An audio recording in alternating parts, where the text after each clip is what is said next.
Kapal Bea Cukai bantu evakuasi pengungsi asal Tagulandang.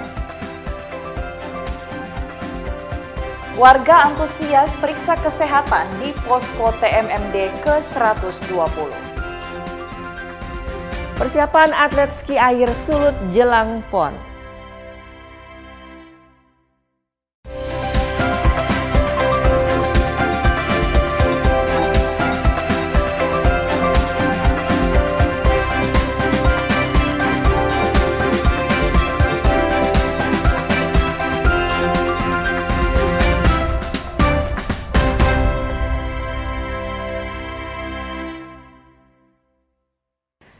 Selamat pagi masyarakat Manado dan Sulawesi Utara. Ya, senang sekali di pagi hari ini kita berdua hadir kembali menjumpai pemirsa di rumah ya Hana. Betul, ya. Dengan beragam informasi menarik pilihan khas redaksi Kompas TV Manado. Betul sekali, dan tentunya selain ketiga informasi tadi kami juga punya berbagai informasi menarik lainnya untuk Anda. Dan juga ada segmen dialog nanti akan kami hadirkan ya Hana ya. Dan yang pasti jika Anda tidak bisa menyaksikan siaran kami di free to air atau di saluran televisi digital, Anda juga dapat menyimaknya di YouTube maupun Facebook dengan nama akun Kompas TV Manado. Iya, betul sekali. Dan tak perlu berlama-lama lagi ya Susan, langsung saja bersama saya Hana Imbar. Dan saya Susan Perlingan, inilah Sapa Manado selengkapnya.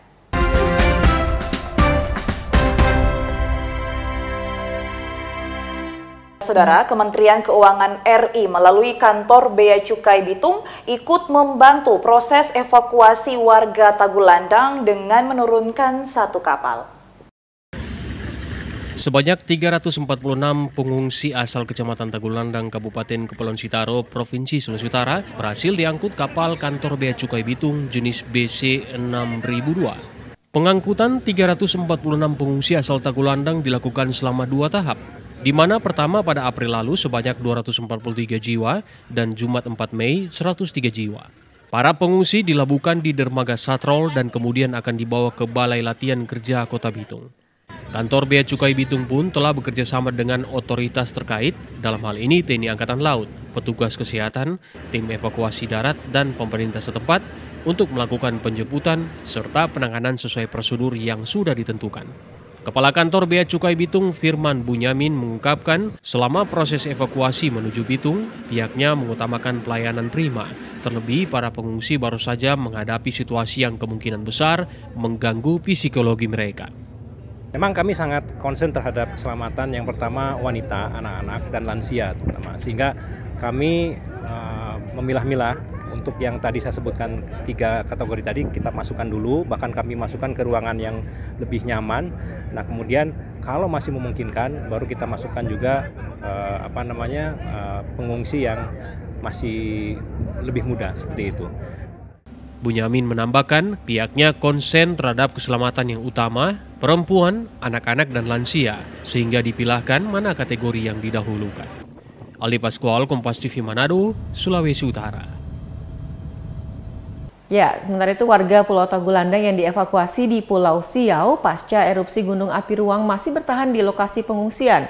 Warga masih takut untuk kembali ke rumah meski ada penurunan jarak rekomendasi kawasan rawan bencana. Sebanyak 32 jiwa warga di Pulau Tagulandang kini tinggal di posko pengungsian di Aula Kadada Mahe milik Gereja Gemist Immanuel Ondong di Pulau Siau.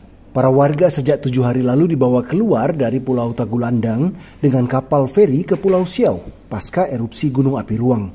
Selain orang dewasa, di sini juga ada anak-anak, balita, dan lanjut usia. Warga mengaku telah menerima bantuan dari berbagai pihak dalam bentuk makanan serta pakaian bekas serta seragam sekolah anak.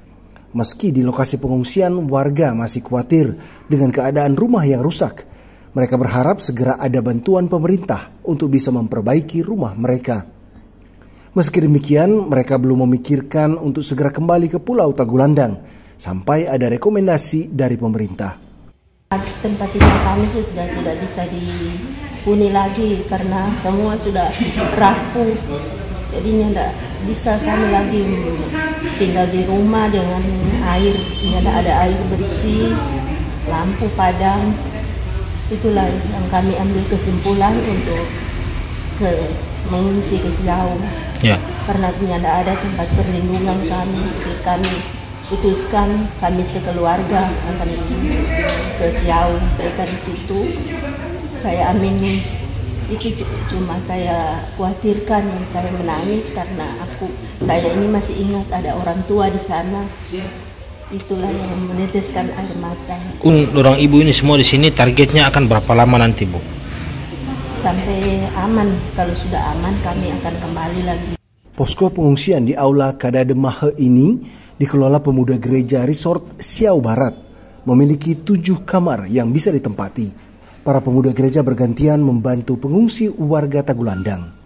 Untuk pengungsi dari Tagulandang, lalu masuk kepada posko kami pemuda Gemis Resort Siau Barat itu berjumlah 35 jiwa. Namun sampai hari ini ada 3 yang kemudian sudah kembali ke Pulau Tagulandang. Sehingga sampai hari ini untuk jumlah pengungsi tersisa 32 jiwa. Lalu kemudian untuk ruangan-ruangan yang dipakai di Aula Kadade Mahe ini berjumlah 7 kamar. Dan untuk pengungsi yang ada itu ada dari anak-anak yang masih kecil, itu paling kecil usia 8 bulan. Anak perempuan, lalu kemudian ada beberapa anak yang kemudian SD, lalu kemudian SMP. Hingga Rabu siang, status Gunung Api Ruang masih di level 4 awas. Warga juga masih dilarang beraktivitas di radius 5 km dari kawah utama Gunung Api Ruang. Jufrika Sumbala, Kompas TV, Sitaro, Sulawesi Utara. Ya, saudara, informasi berikutnya masih terkait dengan para pengungsi erupsi Gunung Ruang. Saudara, warga Muslim Jemaah Masjid Al-Jihad Ulu Siau membuka dapur umum dan menyalurkan makanan kepada pengungsi Gunung Api Ruang yang dievakuasi dari Pulau Tagulandang ke Pulau Siau. Jamaah Muslim Al-Jihad Ulu Siau ini nampak sibuk memasak di dapur umum yang ada di halaman masjid. Setiap hari mereka memasak dan mengemas ratusan kotak makanan yang kemudian dibagikan kepada pengungsi di sejumlah titik posko pengungsi yang ada. Tapi ada juga makanan yang dibawa ke rumah penduduk yang menampung para pengungsi. Aksi kemanusiaan ini dilakukan sebagai bentuk kepedulian dan toleransi, meski berbeda keyakinan. Baik, motivasi yang pertama tentunya semangat para jamaah Masjid Al-Jihad Ulu Siau, dan kedua atas rasa kemanusiaan kita sebagai makhluk hidup ciptaan Tuhan untuk saling berbagi. Tujuan dibuatkannya dapur umum ini agar supaya kita dapat membantu dan juga meringankan beban saudara-saudara kita masyarakat pengungsian yang ada di Siau. Jufrika Sumbala, Kompas TV, Sitaro, Sulawesi Utara.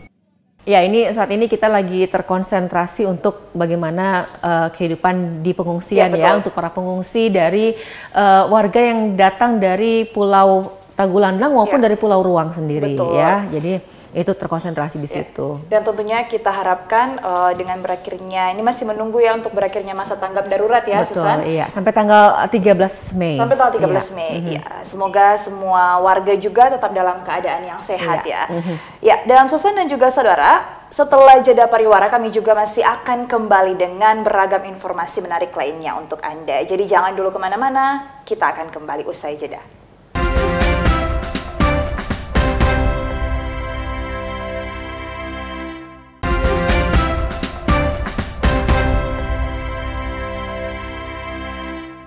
Terima kasih Anda masih bersama kami. Saudara, memperingati hari kenaikan Yesus Kristus yang jatuh pada hari Kamis 9 Mei kemarin, umat Kristiani di Manado menggelar perayaan ibadah. Ibadah perayaan kenaikan Yesus Kristus ini digelar di semua gereja Gemim di Manado, Sulawesi Utara yang berlangsung dengan hikmat.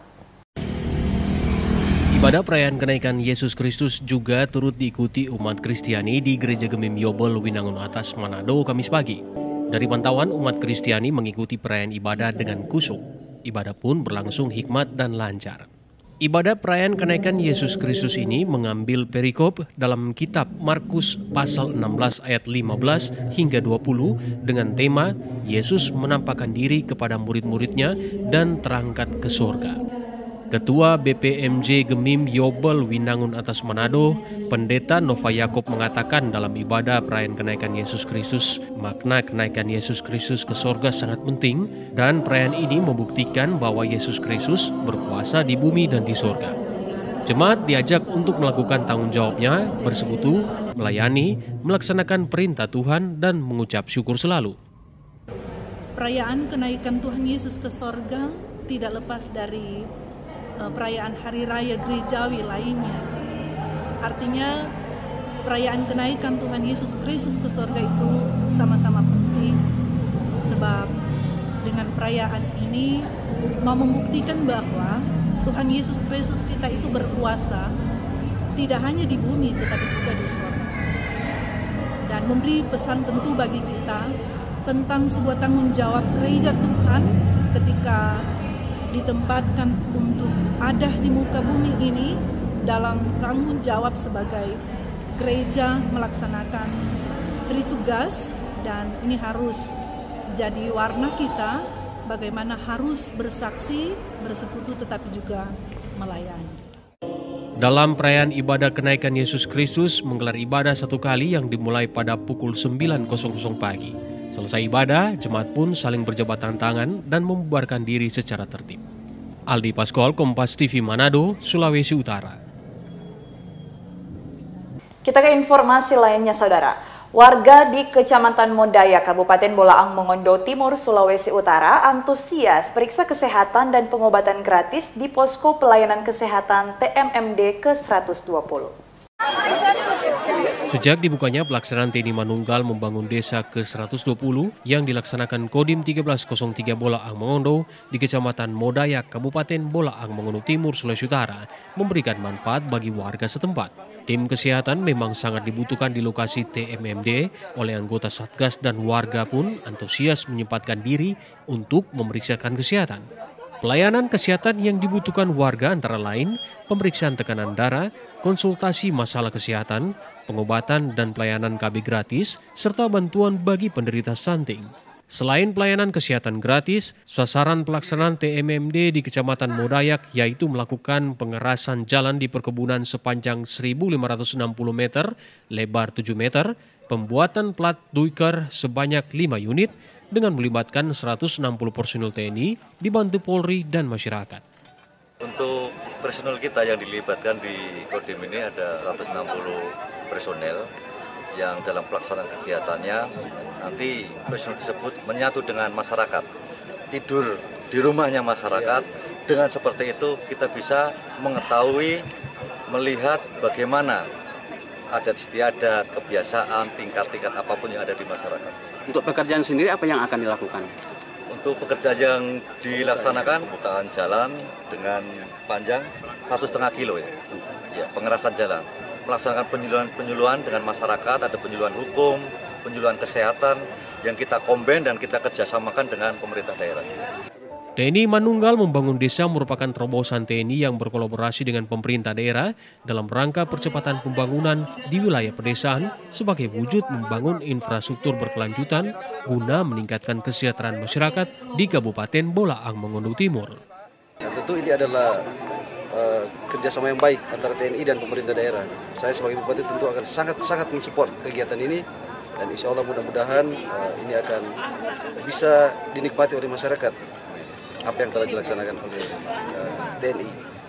Musuh dari TNI bukan hanya musuh negara, tapi musuh mereka juga adalah kemiskinan, kesehatan, pendidikan. Jadi ini yang dilakukan oleh TNI agar negara kita kuat.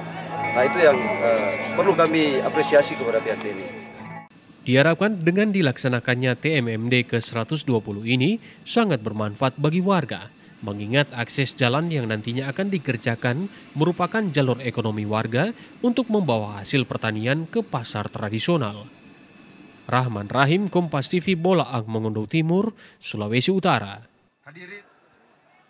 Ya, Hana dan juga saudara, kita balik informasi lain ini. Ada informasi dari olahraga di mana sebanyak 2 atlet dan 1 atlet cadangan cabang olahraga ski air Provinsi Sulawesi Utara saat ini sedang mempersiapkan diri untuk bertarung di Pekan Olahraga Nasional yang ke-21 yang akan dilaksanakan di Aceh dan Sumatera Utara pada bulan September mendatang.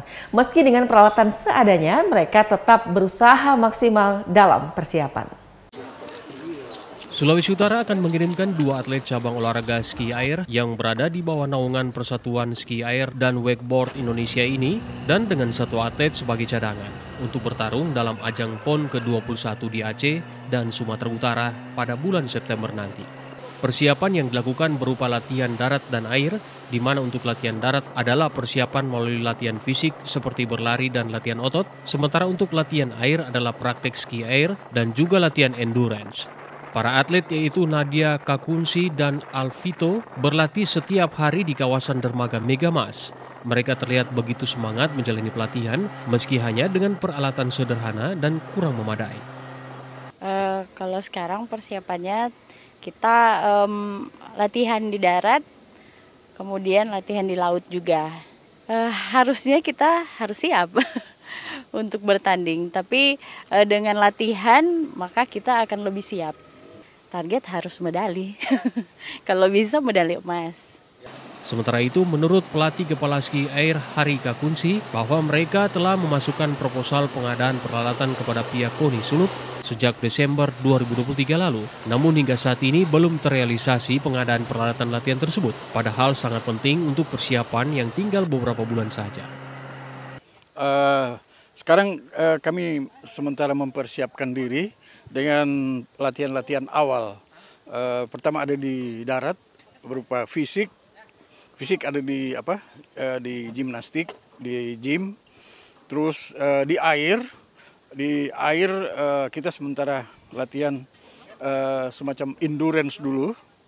Ya, atlet yang diberangkatkan ada 2. Ya, 1 putra, 1 putri, terus yang akan diikuti oleh wakeboard dan wakeboard trik dan slalom. Diceritakannya juga cabur ski air Sulut sebenarnya telah meloloskan sebanyak 6 atlet dari kualifikasi pra-PON lalu untuk bertarung di PON Aceh nanti. Namun oleh pihak KONI Sulut mendapatkan pengurangan hingga 2 atlet saja yang akan dikirim ke PON nanti.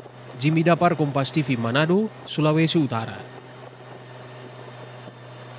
Ya, Susan dan saudara, demikian tadi informasi yang berhasil dihimpun oleh tim redaksi Kompas TV Manado. Dan berikut kami juga punya info pengetahuan untuk Anda. Ini dia.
Ya, dan saat ini kami juga akan menghadirkan informasi perakiraan cuaca dari Badan Meteorologi, Klimatologi, dan Geofisika Kota Manado, yang ini juga bisa menjadi acuan bagi kita apabila akan beraktivitas sepanjang hari ini. Berikut informasi perakiraan cuaca.